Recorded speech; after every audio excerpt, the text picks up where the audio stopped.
Assalamualaikum warahmatullahi wabarakatuh. Nama saya Putri Amalia Harahap, NIM 120205242440. Saya akan menjelaskan sedikit pengertian tentang yang pertama, pengaturan dan pengawasan perbankan, yang kedua, manajemen bank umum, yang ketiga, bank perkreditan rakyat, yang keempat, bank syariah. Langsung saja saya akan menjelaskan yang pertama tentang pengaturan dan pengawasan perbankan. Bank itu harus diawasi. Kenapa bank itu harus diawasi? Karena perbankan itu adalah lembaga keuangan utama dalam sistem keuangan, terutama di negeri berkembang. Di Indonesia, perbankan itu menguasai 90 derajat aset keuntungan. Nah, di bank ini ada beberapa hal yang bisa menyebabkan suatu bank tersebut menghadapi krisis perbankan. Pertama, sistem keuangan, kedua, perekonomian, yang ketiga, biaya perbaikan yang sangat mahal. Maka dari itu, bank harus diawasi dan diatur. Pengaturan bank akan efektif kalau yang mengatur tunggal. Nah, di sini pengaturan bank oleh Indonesia sebagai lembaga otoritas pengawasan bank. Kemudian siapa lagi yang mengawasi bank adalah pemilik, masyarakat, dan juga Bank Indonesia. Pengawasan bank oleh Bank Indonesia merupakan amanat Undang-Undang Nomor 23 Tahun 1999 sebagaimana telah diubah dengan Undang-Undang Nomor 3 Tahun 2004 tentang Bank Indonesia. Bentuk-bentuk pengaturan bank ada beberapa ketentuan-ketentuan yang mengatur keberadaan dan seluruh kegiatan operasional bank. Dia berprinsip kehati-hatian, maksudnya adalah kepentingan pengawasan khususnya oleh lembaga otoritas dan dalam rangka informasi bagi yang berkepentingan pengawasan oleh masyarakat dan pengelola. Nah, di sini ruang lingkup pengaturan bank yaitu izin pendirian, cakupan kegiatan, pemilikan dan pengurus, kecakupan modal, serta pengaturan risiko. Pengawasan bank akan memantau atau memeriksa apakah pemilik atau pengelola telah melaksanakan ketentuan. Dilakukan oleh lembaga otoritas yaitu Bank Indonesia melalui dua hal. Yang pertama, pengawasan langsung yaitu mendatangi dan memeriksa bank secara umum dan khusus. Pengawasan tidak langsung, laporan yang disampaikan oleh bank kepada Bank Indonesia. Adapun tujuan pengawasan bank, yang pertama adalah menciptakan sistem perbankan yang sehat yang memenuhi tiga aspek. Satu, sanggup memelihara kepentingan masyarakat. Yang kedua, bermanfaat dalam mendorong pertumbuhan. Yang ketiga, mampu mengembangkan usahanya secara wajar. Manajemen bank umum.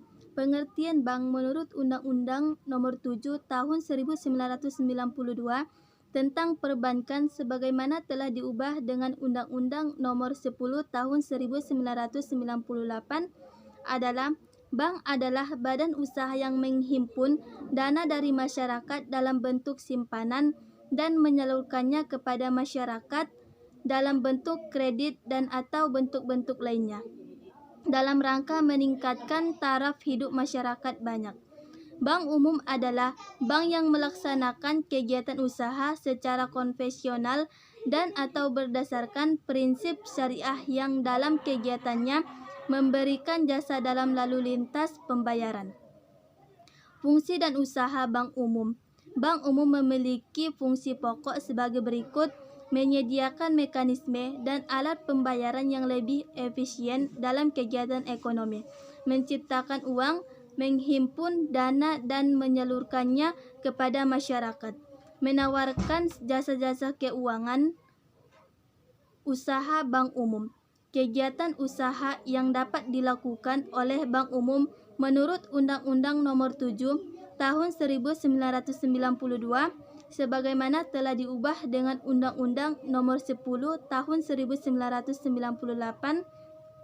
tentang perbankan adalah sebagai berikut: menghimpun dana dari masyarakat, memberikan kredit, menerbitkan surat pengakuan hutang, membeli, menjual, atau menjamin surat-surat atas risiko sendiri maupun untuk kepentingan dan atas pemerintah nasabahnya. Sasaran manajemen bank umum. Manajemen bank memiliki sasaran dalam melaksanakan kegiatan operasionalnya. Sasaran tersebut pada prinsipnya dapat dibedakan berdasarkan jangka waktu, yaitu sasaran yang bersifat jangka pendek dan sasaran jangka panjang. Sasaran jangka pendek ini berkaitan dengan penggunaan waktu dalam operasional bank untuk mencapai tujuan yang bersifat jangka pendek. Sasaran jangka panjang manajemen bank adalah bagaimana memperoleh keuntungan dari kegiatan bank untuk meningkatkan nilai perusahaan dan memaksimalkan kekayaan pemilik bank. Faktor-faktor yang mempengaruhi manajemen bank. Kegiatan bank usaha sangat dipenuhi oleh berbagai faktor yang pada akhirnya mempengaruhi pola manajemen bank. Faktor-faktor tersebut bisa berasal dari bank atau faktor internal dan eksternal. Risiko usaha bank, yaitu kredit, investasi, likuiditas, operasional, penyelewengan, fidusial, tingkat bunga, solvensi, dan risiko valuta asing. Dipenuhi oleh berbagai faktor yang pada akhirnya mempengaruhi pola manajemen bank.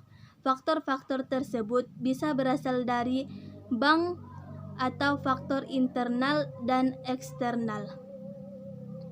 Risiko usaha bank, yaitu kredit, investasi, likuiditas, operasional, penyelewengan, fidusial, tingkat bunga, solvensi, dan risiko valuta asing. 3. Bank Perkreditan Rakyat. Bank Perkreditan Rakyat atau disebut juga BPR adalah lembaga keuangan yang menerima simpanan hanya dalam bentuk deposito berjangka, tabungan, atau bentuk lainnya yang dipersamakan dan menyalurkan dana sebagai usaha BPR. Tujuan Bank Perkreditan Rakyat. Tujuan dari Bank Perkreditan Rakyat atau BPR adalah untuk fokus melayani masyarakat, khususnya masyarakat di daerah pelosokan dan terpencil yang selama ini belum terjangkau secara maksimal oleh layanan bank umum. Peran Bank Perkreditan Rakyat. Bank Perkreditan Rakyat atau BPR memiliki peran untuk menunjang pelaksanaan pembangunan secara nasional dan diharapkan mampu meningkatkan pemerataan pertumbuhan ekonomi dan stabilitas nasional agar tercipta kesejahteraan masyarakat. Untuk merealisasikannya, BPR melayani kebutuhan masyarakat yang umumnya adalah seorang nelayan, petani, pengusaha kecil, pedagang, peternak, hingga pensiun.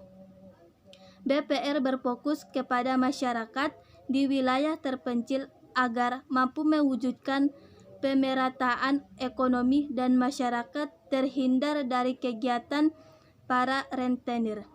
Tugas Bank Perkreditan Rakyat yang pertama, menghimpun dana dari masyarakat dalam bentuk simpanan berjangka, tabungan, atau bentuk lainnya. Yang kedua, memberikan kredit kepada masyarakat yang membutuhkannya.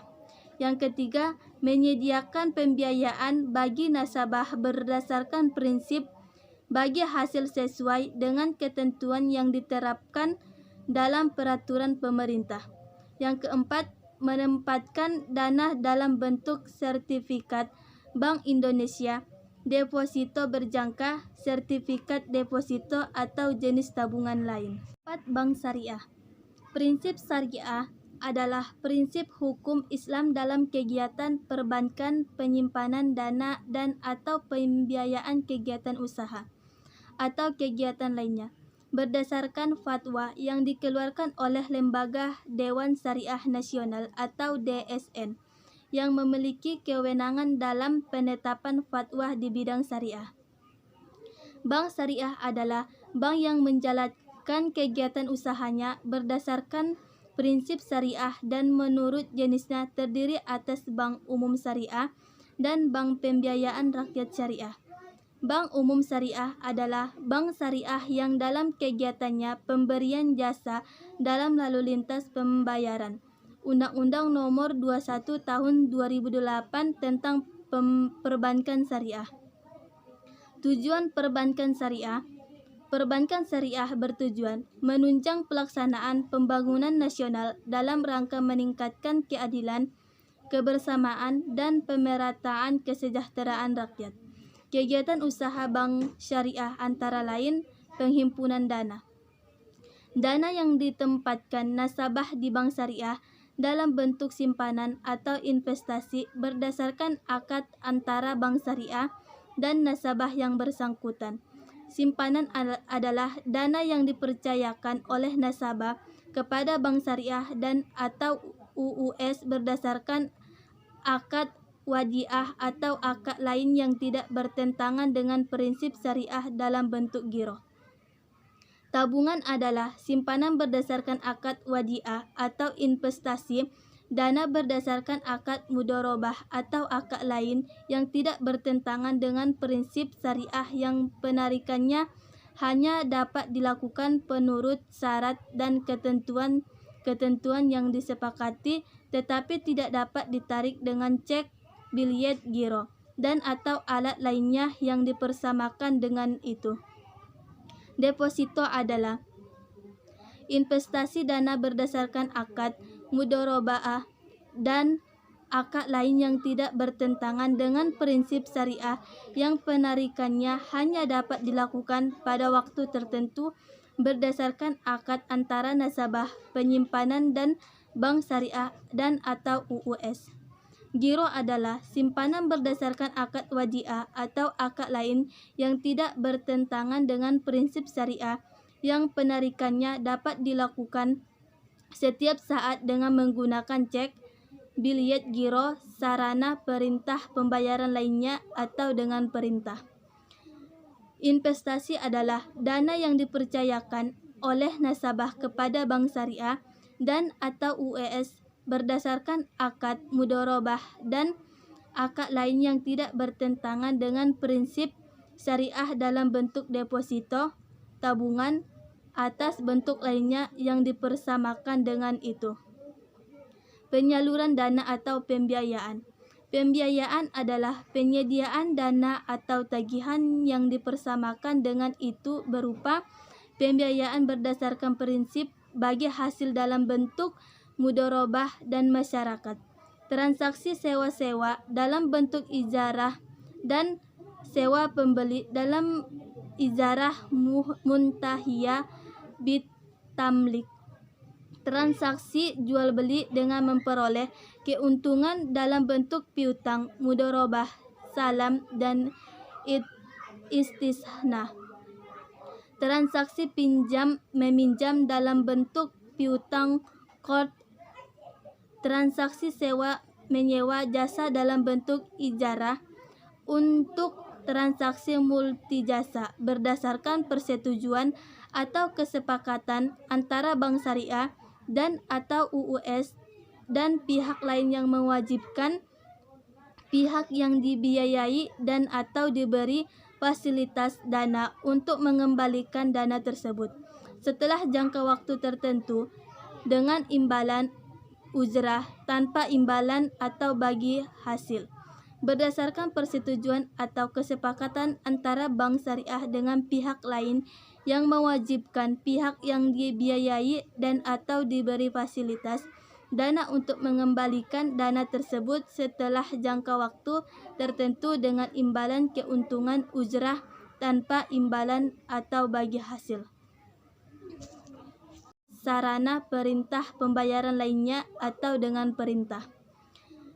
Investasi adalah dana yang dipercayakan oleh nasabah kepada bank syariah dan atau UES berdasarkan akad mudharabah dan akad lain yang tidak bertentangan dengan prinsip syariah dalam bentuk deposito, tabungan, atas bentuk lainnya yang dipersamakan dengan itu. Penyaluran dana atau pembiayaan. Pembiayaan adalah penyediaan dana atau tagihan yang dipersamakan dengan itu berupa pembiayaan berdasarkan prinsip bagi hasil dalam bentuk mudharabah dan masyarakat. Transaksi sewa-sewa dalam bentuk ijarah dan sewa pembeli dalam ijarah muntahiyah bitamlik. Transaksi jual beli dengan memperoleh keuntungan dalam bentuk piutang, mudharabah, salam, dan istisna. Transaksi pinjam meminjam dalam bentuk piutang, qard. Transaksi sewa menyewa jasa dalam bentuk ijarah. Untuk transaksi multijasa berdasarkan persetujuan atau kesepakatan antara bank syariah dan atau UUS dan pihak lain yang mewajibkan pihak yang dibiayai dan atau diberi fasilitas dana untuk mengembalikan dana tersebut setelah jangka waktu tertentu dengan imbalan ujrah tanpa imbalan atau bagi hasil berdasarkan persetujuan atau kesepakatan antara bank syariah dengan pihak lain yang mewajibkan pihak yang dibiayai dan atau diberi fasilitas dana untuk mengembalikan dana tersebut setelah jangka waktu tertentu dengan imbalan keuntungan ujrah tanpa imbalan atau bagi hasil. Saya akan memberikan pertanyaan sebanyak 7 dari materi 1 dan 4. Yang pertama, apa kewenangan pengawasan Bank Indonesia terhadap bank? Jawabannya ialah, secara singkat, kami kutip dari laman resmi Bank Indonesia, kewenangan Bank Indonesia untuk mengawasi adalah kewenangan melakukan pengawasan bank melalui pengawasan langsung dan pengawasan tidak langsung. Yang kedua, apa sifat jasa yang diberikan bank umum? Jelaskan, yaitu menyimpan yang dengan aman dan meminjam uang. Yang ketiga, mengapa bank umum masih kalah dengan bank perkreditan rakyat dalam membantu golongan ekonomi kecil? Jawabannya ialah BPR memiliki segmen pasar khusus yang sulit untuk dimasuki bank umum. BPR juga dimiliki peluang yang harus dipertahankan karena BPR mempunyai langkah ekstra. Yang keempat, apa perbedaan syariah dengan konvensional? Ialah, menurut Otoritas Jasa Keuangan atau OJK, bank konvensional adalah bank yang menjalankan kegiatan usahanya secara konvensional, sedangkan bank syariah adalah bank yang menjalankan kegiatan usahanya berdasarkan prinsip syariah. Yang kelima, tuliskan apa sejarah persyaratan memperoleh izin usaha bank umum. Jawabannya, sebagaimana dimaksud dalam ayat 1, wajib dipenuhi persyaratan sekurang-kurangnya tentang 1. Susunan organisasi dan keperguruan. Yang kedua, permodalan. Yang ketiga, kepemilikan. Yang keempat, keadilan dan bidang perbankan. Yang kelima, kelayakan rencana bank. BPR tidak diperkenakan menyediakan lalu lintas pembayaran? Jawabannya ialah karena kegiatan BPR ini tidak melayani pemberian jasa dalam lalu lintas pembayaran. BPR tidak terlibat dalam keliling dan kegiatan usaha valuta asing. Ketujuh, apa saja bentuk wewenang OJK terhadap sektor perbankan? Yaitu, wewenang ini terdiri atas menetapkan kebijakan operasional, pengawasan terhadap kebijakan jasa keuangan, menetapkan sanksi administratif terhadap pihak yang melakukan pelanggaran terhadap peraturan perundang-undangan di sektor jasa keuangan, memberikan dan mencabut izin usaha.